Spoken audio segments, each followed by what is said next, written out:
I began this project earlier this year, been collecting data over the summer, and this has been under the help and direction of Dr. Jennifer Harmon. She's my advisor. Um, I also have help from the Director of Social Work at Colorado State University, Charlotte Bright, health psychologist Kim Henry, and then anybody who knows Ben Hine, who's here, he's also been assisting me with this project as well.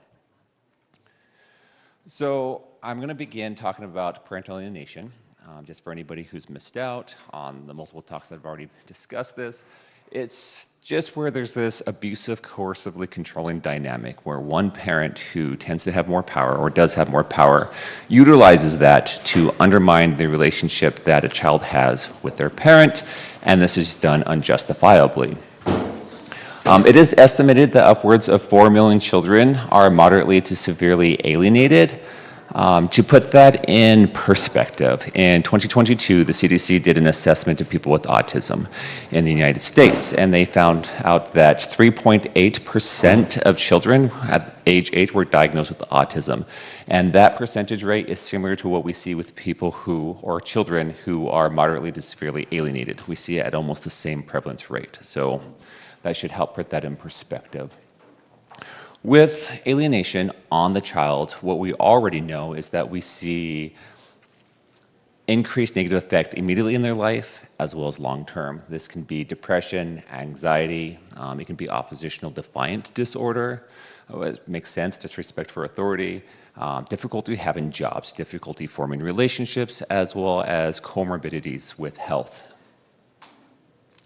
Additionally, we can see effects of cascading loss. We can see a loss of social capital.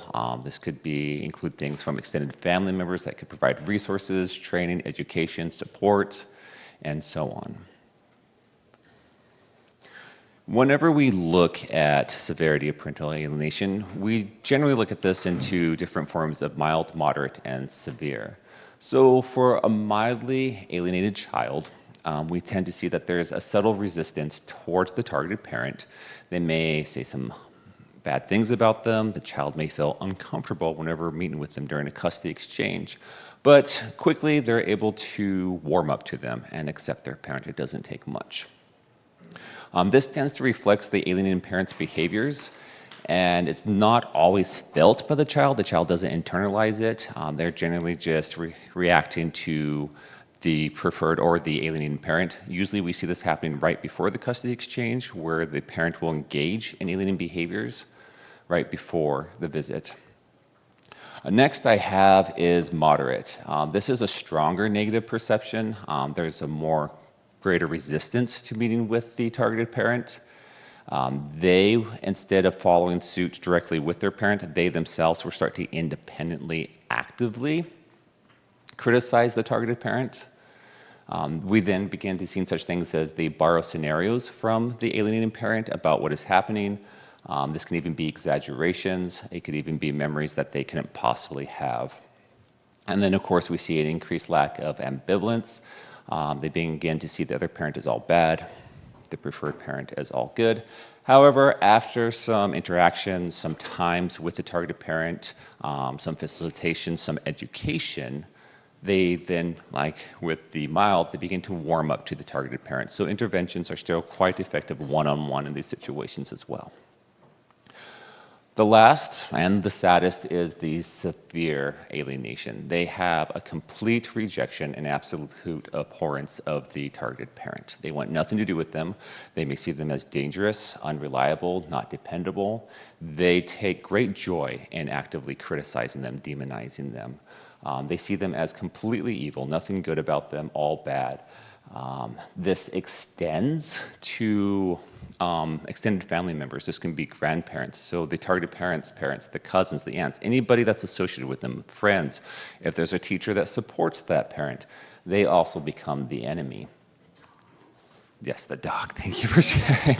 And so they begin spreading animosity, and the part that I want to focus on is the animosity, how it spreads to beyond just the parent, but can also extend to other siblings that don't toe the line.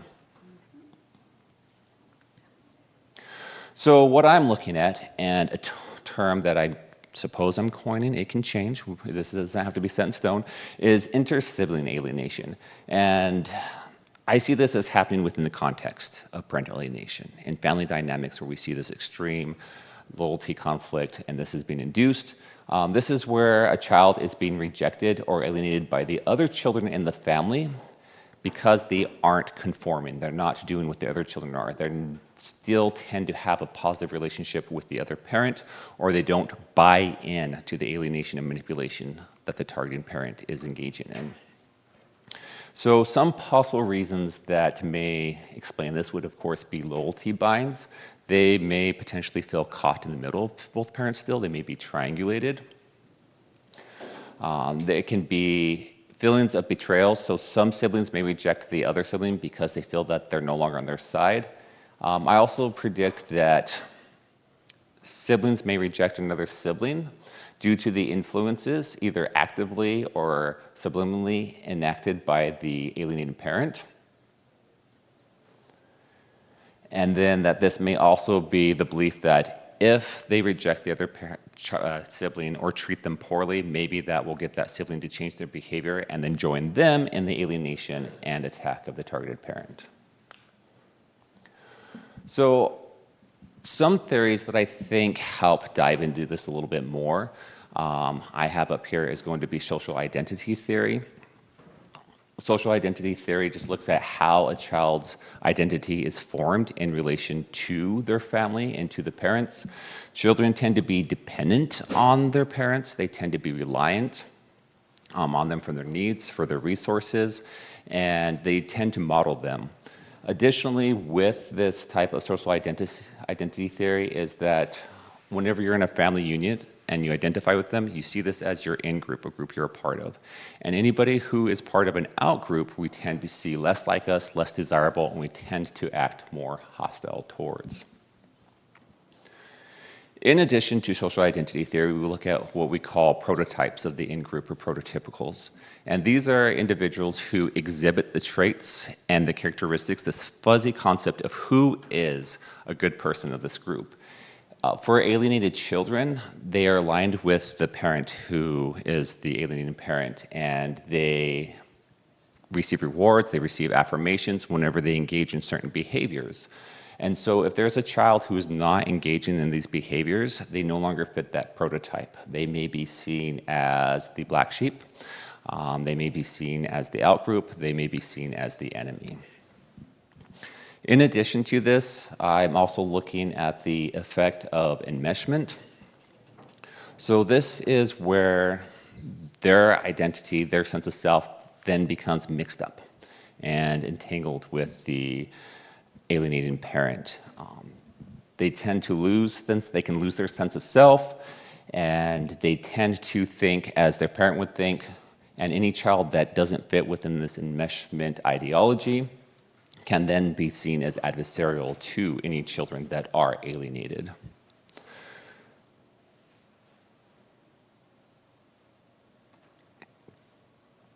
The last one I have here is family systems theory. This just describes the families as interconnected systems where disruptions affect the whole unit. This, of course, dives into enmeshment where boundaries between child and parent are blurred. There tends to be disengagement. This is where they will isolate the alienated parent, and then any forms of detouring. So they redirect conflict, they form alliances that exclude others. So anybody who's not part of the alienation, including siblings, may potentially be excluded.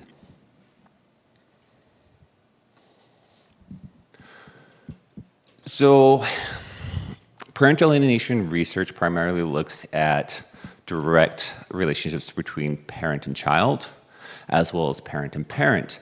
However, there seems to be a large lack of research on child-to-child relationships.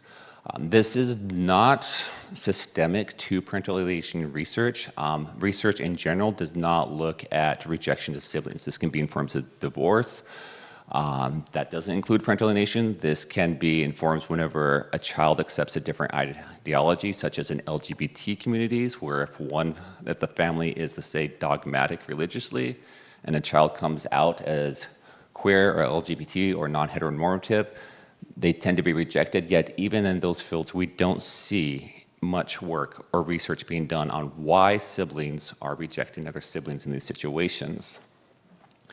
Additionally, this research is influenced by personal experiences that I had as well, working with the Anti-Alienation Project. If everybody's familiar with her work, Maddie had shared some stories with me about how her alienation experience was different than what it was with her brothers, and that it wasn't the same. She was alienated, her brothers were not, and how they treated each other, their family dynamics were different.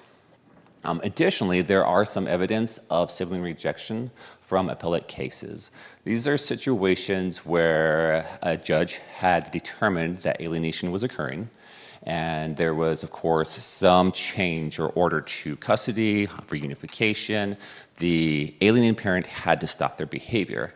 After this was ordered, there were still instances where an adult sibling would still try to intervene and encourage alienation between the younger children and the targeted parent. And the judge would have to order an adult sibling to stop engaging or encouraging alienation with the child. So the purpose of the study, I just wanted to see what are the mechanisms, what is driving the sibling rejection, and also just to highlight the importance of considering sibling relationships in both research and, of course, practice. So I had two main research questions. The first one that I have is, what are sibling relationships like in families where parental alienation is occurring? So this can be what types of alienating behaviors are potentially being used to turn a child against the sibling, as well as what types of behaviors do siblings engage in towards each other in families where one or more children have become alienated from a parent. And this doesn't necessarily just mean blood or direct lineage siblings. It can include half-siblings. It can include step-siblings. Additionally, I wanted to know, how does this impact their lives? What does it have on the child who's not only being cut off from the other parent, but also be rejected by their own siblings because they may still want that relationship? How is the child's identity being affected? If we lose out on that social identity with your family, how does that change the way that you see yourself, the way you see yourself in a family dynamic, as an individual, in the world around you? Additionally, I wanted to see, is the rejected child scapegoated? Or how are they treated differently or as an outsider?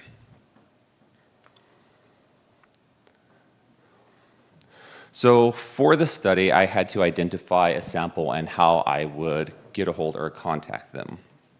So my recruitment method utilizes PA advocacy groups, as well as social media platforms targeting individuals with sibling relationship challenges. And this can also include specific support groups for parental alienation.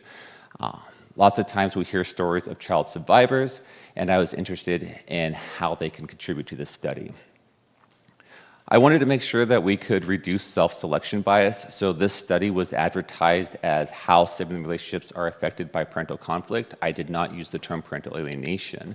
The reason why is people, for example, identify or determine what parental alienation is differently, as well as people who may be alienated or experience parental alienation may not realize there's a term for it. And so if they saw the term parental alienation, they may not realize that that includes them.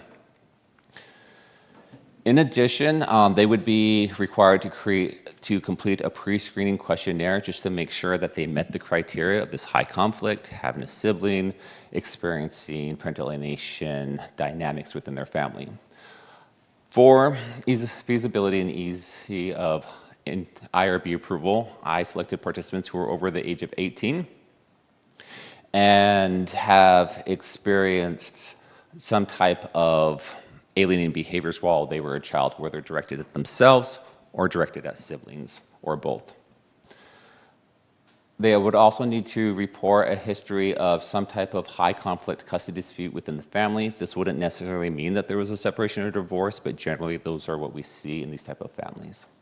And then they would need to be from a family with at least 2 children, so it needs to be them and one other sibling, obviously if it's a sibling study, and then be willing to participate in a virtual interview. So I apologize, that's a typo. They don't need 2 siblings, they need at least 1. I also decided to use homogeneous sampling. This just means that I'm looking at people who have similar characteristics.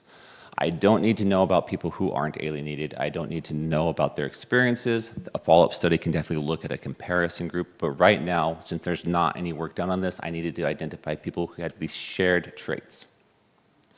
This also reduces variability. I didn't need to identify children that were being rejected for other reasons, children who would fight and have conflict uninfluenced by these social identity and other types of theories.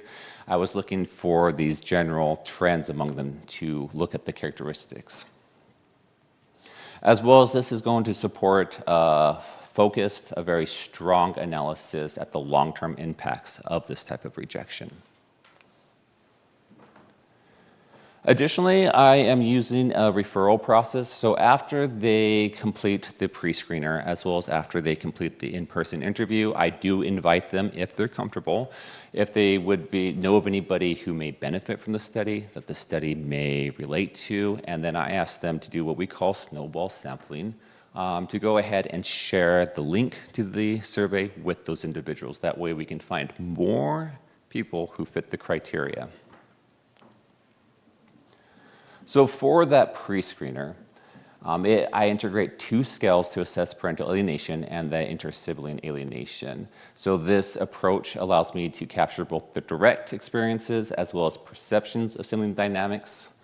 I use a parental alienation behavior survey scale. It's a 19-item scale. It was adapted from an original measure of parental alienation from subject matter experts.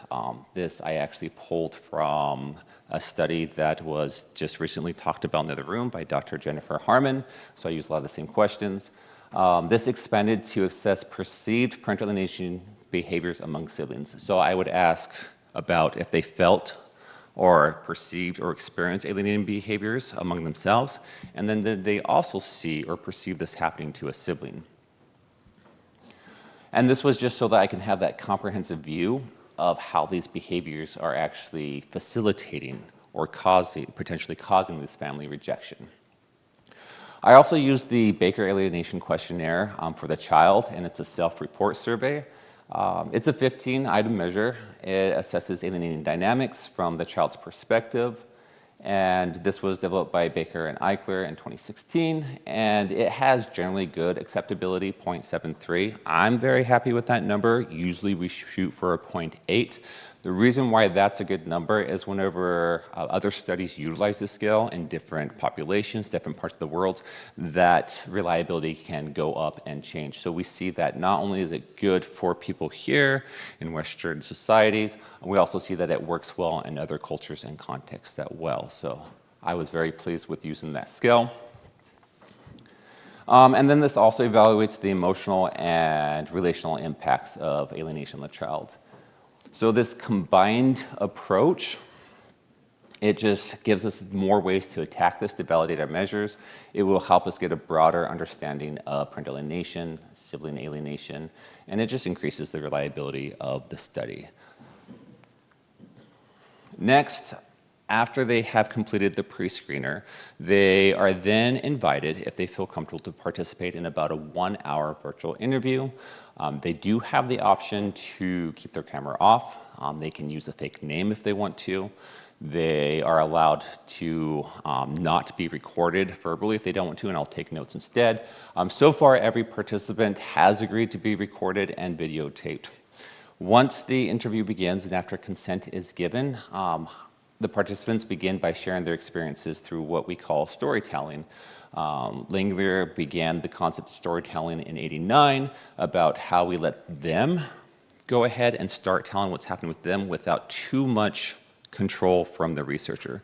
This gives them more freedom, more authenticity without being primed or controlled in their responses. So an example question that is asked is, tell me the story of how a sibling distanced themselves from you. And this can change based on their dynamic. A following prompt is, how did you distance yourself from a sibling? It promotes reflection on emotional experiences on those dynamics. So the semi-structured interview, following the storytelling and this format, it allows me to explore key research questions I can focus on the alienating behaviors that occur that contribute to the rejection of a sibling. I can look at independent behaviors fostering rejection. So not only am I looking at what is the parent doing to drive this wedge, what's going through the sibling or the child's mind that they are choosing to do this in addition to the parent's influences. And then I can look at the impact on their relationships, impact on their self-esteem, their psychology, and so forth. Open-ended prompts such as, can you describe how a sibling's rejection emerged in your family? What role, if any, do you think your parents' behaviors played in this dynamic? And of course, I use follow-up probes to ensure responses are detailed and clear. So I do a data analysis of the pre-screener. They take the survey through Qualtrics anonymously. I assess the responses using the alienating behavior survey items as well as the Baker questionnaire for children, and then I see if that's indicative of potential alienation occurring in the family. I then look to see if they did have at least one sibling, and then we move on, and there are a couple of open-ended questions in the survey as well. So in the open-ended questions, I look to see if they suggested the possibility of alienation occurring. It's good to have the survey items, but to also allow some freedom for them to explain what's going on allows us a better depth as identifying what's going on. This is work that's familiar with clinicians to allow them to get that more rich, deep context. So examples that I may be looking for in these open-ended questions can be any type of disparagement, interferences by the parents, any type of pressure they received, loyalty pressure, unjustified rejections, and so on. The two open-ended questions that I have is, as a child, how did your parents' actions or behaviors during family conflict influence your relationship with your sibling? And how would you describe your relationship with your sibling during a time of family conflict when you were a child? To analyze the data of the interviews. Interviews are very open. They can be paragraphical form, and there's a lot of context in there, and we have to have a good structure in order to identify themes and trends. So I do what is called a thematic analysis. This is done as data is coming in. And so I do an open coding framework. We begin to capture initial ideas, trends, concepts that are forming. And then we can go ahead and do axial coding, where we then expand that to overall umbrella parent trends and concepts, as well as subcategories that fit within those trends. And this is done iteratively. We develop it as the information comes in. We then do this with at least two independent raters, and then we do an inter-rater reliability when we go to code the data. So this is achieved through multiple coders. They go through the data with the adapted or new codebook, and they go ahead and see which cases those behaviors appear and which ones they do not. And then I continue to collect data until we achieve what is called data saturation. And I probably talk about this on a lot later slide, but data saturation is I keep collecting data until no new trends, no new themes emerge, until we start seeing repeats of the same thing over and over again. We also do debriefing sessions after team meetings to make sure that any evolving themes are consistent. We also encourage trustworthiness, so I use triangulation. That's the multiple independent coders. We do member check-in for validation. The check-in just allows us to review preliminary themes. What's that mean? Which one? How do you use triangulation? So triangulation is I'm not just looking at the items that are emerging. I have another person looking and another person looking. So the more I can look at something that may happen, and I may identify as this, and somebody may identify as this. But the more we have, we create lines, and when they intersect, that we know that we're on the right page. So a second set of eyes, if that helps. Thank you. Good question. And then we use reflexivity. That's a good one to have. This is just to make sure that we're reducing bias. Some people may have personal experience with parental alienation when we're involved in this research, and we have to make sure that we're not letting our own feelings or our own experiences cloud the experiences of others. Just because we experience something a certain way doesn't mean that people in the same situation experienced it the same way as well. So yes, data saturation. So this is an iterative approach. We continue to collect data and analyze it as it comes in. I am looking for a sample size of no less than 6, upwards of 20. This is based on previous theory and research and concepts. And we continue this until, as I said, no themes, subthemes, or codes emerge. And how I do this is after there's been 3 consecutive interviews with no new insights. So these saturation decisions, we document them using the codes and notes, thematic analysis, and we share those with each other just to make sure it's transparent and rigor. And then these notes are also updated and uploaded onto Open Science Framework, where they are time-stamped and they are allowed for others to see for that transparency purposes. That being said, any data that is uploaded is anonymous or de-anonymized so as to protect the identity of the participants. And then this allows us some flexibility in our sampling strategy, allows us to adjust the sample size until we reach that full saturation. Okay, so this study, I began collecting data in the summer, and data is still rolling in. I still have more information coming in. Since I made this PowerPoint slide, I have conducted even more interviews, so I may share some insights that aren't on here. But I think that this is the good part of what we're seeing. So these are some of the evidence of sibling rejection that I have found so far.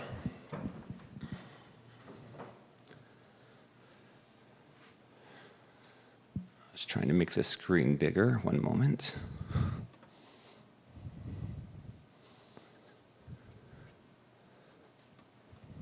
There, now I can see it. So these are quotes directly from participants about sibling rejection happening in their lives. So you could basically say, I made up my own word. It's secondary alienation. It's not from a parent, but from a sister. To this day, my sister and brother want nothing to do with me. Yes, because I chose to be close to my dad, but he died when I was 17. I've become like the scapegoat because I've stood up to it. I've said, this isn't healthy. I don't like this dynamic. Basically, the dynamics between my sister and my mother are the same dynamics as my sister and me. Manipulation, a lot of manipulation. Pretty much throughout our whole childhood, I was the golden child, and my poor brother was the targeted child, the scapegoat. My closest sibling and I had a lot of rivalry over the years. We were never really close. My mom would cook 2 meals, one for the family and then one for my brother. He would get all these special allowances. It kind of just made the gap bigger and bigger. It was like my mom and my brother just like thick as thieves, and I was on the outer all the time.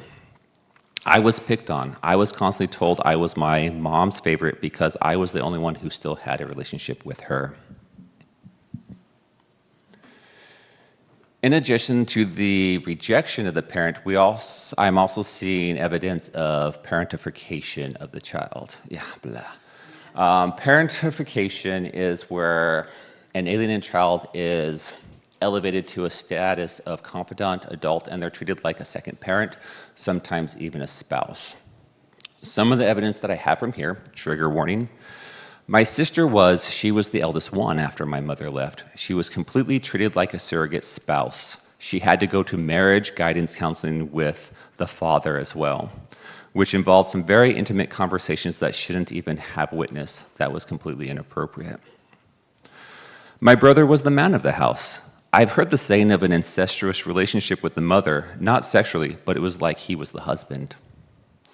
Even as an adult, my mom would come to me for parenting decisions about my siblings. She wanted me to give her advice on whether she would let my brother go camping with his girlfriend. I wasn't a parent to a teenager. I was just trying to figure out my own life.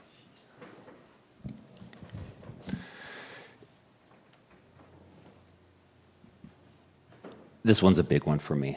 In addition to the parentification, we are seeing trends of regret. This can be feelings of regret from a sibling who was indifferent to the alienation of another sibling. It can be feelings of regret where a sibling, they were the ones who alienated their sibling because they were alienated from their parent and their sibling did not buy into the structure. I feel instrumental to my younger brother's alienation because me and my other brother used to sort of tease him for going to see my mom, and then he stopped. He only saw her once. Sorry. And then she died, so that's a horrible thing.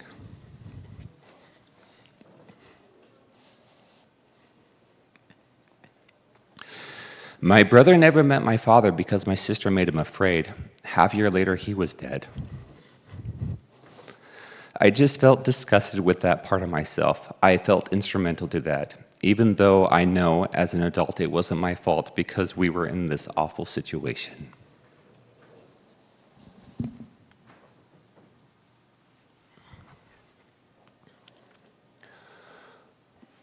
In addition to this, I looked at attempts of reconciliation, how they're trying to rebuild those relationships with a parent, relationship with siblings.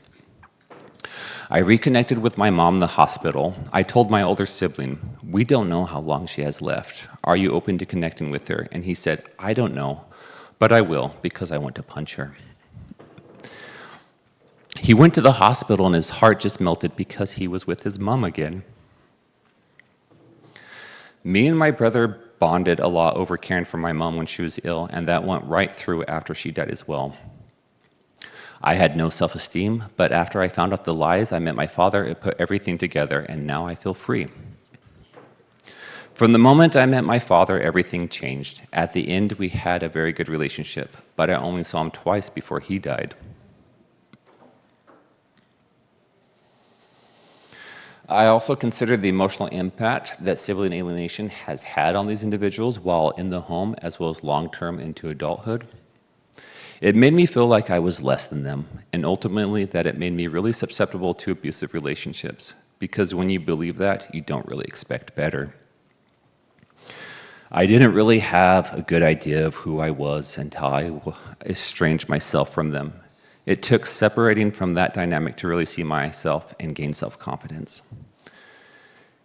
It was like behind the scenes, chipping away at my sense of self, my self-agency, and my self-esteem. I would do anything not to be rejected by her, the mother, play piano, make jokes, play outside, not to disturb her.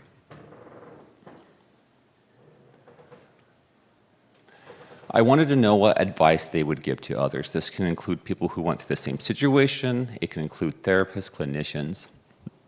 You have the right to be angry. You have the right to reclaim the respect that you're not receiving. This is a big one that I hear from individuals, not just within sibling rejection, but parental alienation in general. Don't let anyone, even a therapist, convince you that the abuse you're living is not true. Work on repairing relationships, it's vital. Work with someone who is trauma-informed, ideally a psychologist who deeply understands narcissistic relationships. You're in for a long ride. I would have loved to know the stuff I know as a younger person. My life would be completely different. You can find like-minded people. I have found chosen family. I haven't isolated myself. I've chosen the people I want to surround myself with and been intentional to do that. This says references. I apologize. This is actually a recap of everything that is happening. So typo there. Yes, go ahead. What were the questions that you asked them? In other words, these areas where you have responses, what in fact did you ask them, or how did you get this information? From the interview? Yeah. So that is... What happened in the interview? Yeah, so that is iterative. So it starts with storytelling. So they first start telling what's going on, and then I have follow-up prompts based on what they have. So these cover categories such as, tell me about your family dynamic when you were a child. Tell me about the conflict you had. Did you have one parent that you preferred over another? How was this the same or different than your siblings? What type of behaviors did your parent engage in that seemed to drive this distance between you and your sibling? Why do you think you were rejecting your sibling, or why do you think your sibling was treating you this way? How was this making you feel at this time? How does it make you feel now? How were family events celebrated when you were a child? Birthdays, holidays, weddings, how are those celebrated now? Have you ever tried to reconnect with your family or reconcile with them? How did that occur? These are the questions I have, yeah. So great question. And if I don't want to comment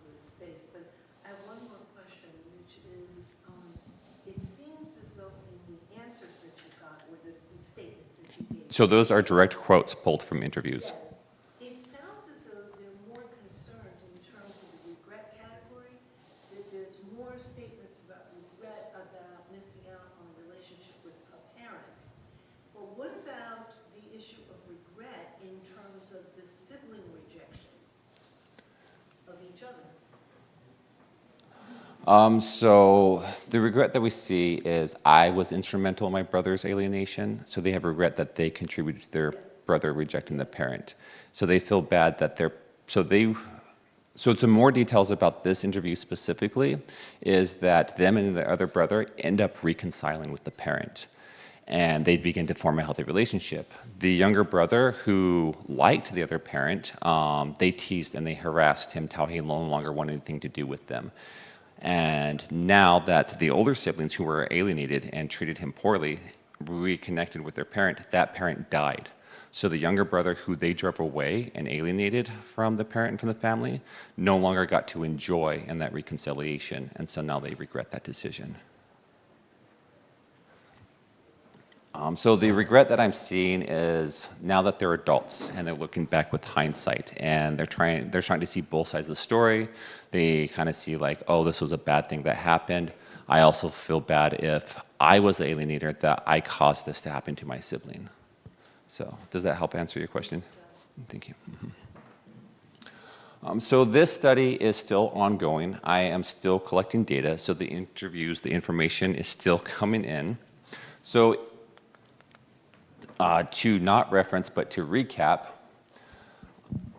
so this is still happening. I'm still adapting the questions. I'm still looking for that data saturation. I'm still doing that in reflexive sampling. So my invitation to you is, if you know of anybody, any groups, organizations that may be able to help target these individuals, please share it. My goal is to, one, bring light that this does happen, that it's not just parent-child or parent-parent, it's also child-child. Previous studies on the prevalency of alienation looked to see if it happened to one child in the family. It didn't look to see if it happened to multiple children in the family. I hope that this research can also spur further research to see why are some children susceptible to alienation, and in the exact same environment, why are other children resistant to that? What contributes? What are the traits, and what causes that? I wanted to also see, or at least I'm from the perspective that we need to enact change, not in family courts only, but also in policy and regulation and legislation.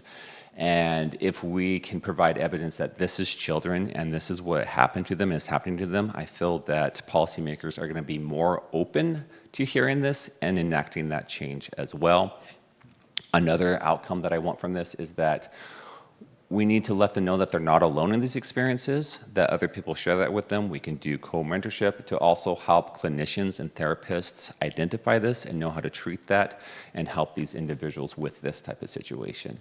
So this is an unfinished project. This is where I'm at so far. So as I said before, feel free to share this, get the word out there, and help with it. So yes, questions.